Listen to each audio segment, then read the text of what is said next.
এই ছাত্র বান্ধব সরকার, সেখানে আমাদের আন্দোলন করতে হবে কেন? আমরা যখন বের হই চাকরির প্রত্যাশা করি, তখন আমাদের যে সময়টা প্রয়োজন হয় সেই সময়টা কিন্তু আমরা অনেক সময় পর্যাপ্ত সময়টা পাই না। আমাদের একটা যৌক্তিক দাবি, আমাদের চাকরির বয়স যেন 35 করা হয়। 12 বছর ধরে একটা বিষয় যৌক্তিক বিষয়ে মুভমেন্ট করে যাচ্ছে। চাকরিতে আবেদনের বয়সসীমা 35 চাই।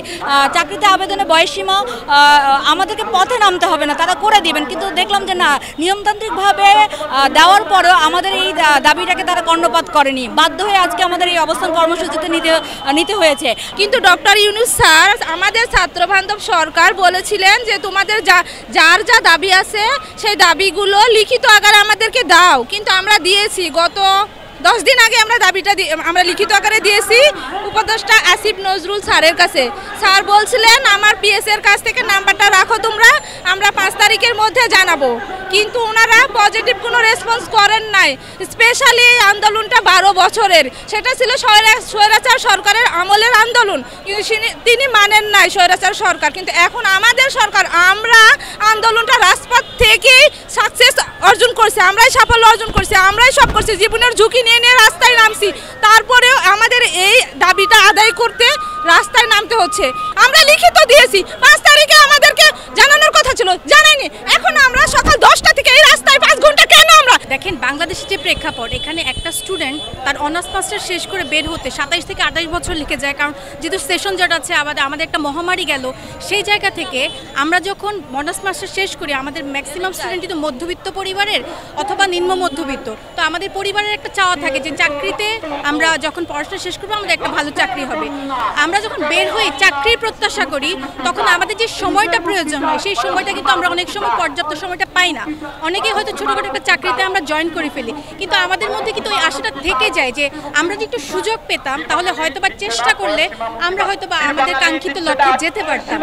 সেই জায়গা থেকে আমরা বারবার বলছি আমাদের সংখ্যা দিয়ে আমাদের মেধাকে যেন আটকে দেওয়া না হয়। আমাদের যে প্রতিবেশী রাষ্ট্র আছে সেখানে কিন্তু সংখ্যা দিয়ে তাদের মেধাকে আটকে দেওয়া হয়নি। আমরা যদি আমাদের আশেপাশে প্রতিবেশী রাষ্ট্রগুলো দেখি, সেই জায়গা থেকে আমাদের দাবিটা হচ্ছে শান্তিপূর্ণ দাবি হচ্ছে, আমরা আমাদের এতগুলো মানুষ, এতগুলো স্টুডেন্ট আজকে রাস্তায় এসেছি, দাঁড়িয়েছি। 5 স্টার রেটিং প্রাপ্ত বিএলডিসি টেকনোলজির Walton super saver ceiling fan 65% পর্যন্ত বিদ্যুৎ বিল সাশ্রয় করে আপনাকে রাখে প্রশান্তিতে। ওয়ালটন ফ্যান হাওয়া বদলে দেয়। আমাদের একটা যৌক্তিক দাবি, আমাদের চাকরির বয়স যেন 35 করা হয় ন্যূনতম, এবং বিশেষ ক্ষেত্রে সেটাকে যে উন্মুক্ত করে দেওয়া হয়। আমরা যেন আমাদের স্কিলটাকে, আমাদের যে মেধা আছে সেটাকে যেন এই বয়সের গণ্ডিতে আটকে না রেখে আমরা আবার একটু চেষ্টা করতে পারি, আমরা যেন চেষ্টা করে আমাদের লক্ষ্যে পৌঁছাতে পারি। আমাদের এই আন্দোলনটা মূলত গত 12 বছর ধরে আন্দোলনটা চলতেছে, আমাদের বড় ভাইরা করে আসছে, কিন্তু বিগত সরকার তারা স্বৈরাচারী মনোভাব পোষণ করছে, যে কারণে আমাদের দাবিটা এতদিন পূরণ হয়নি গত 12 বছর।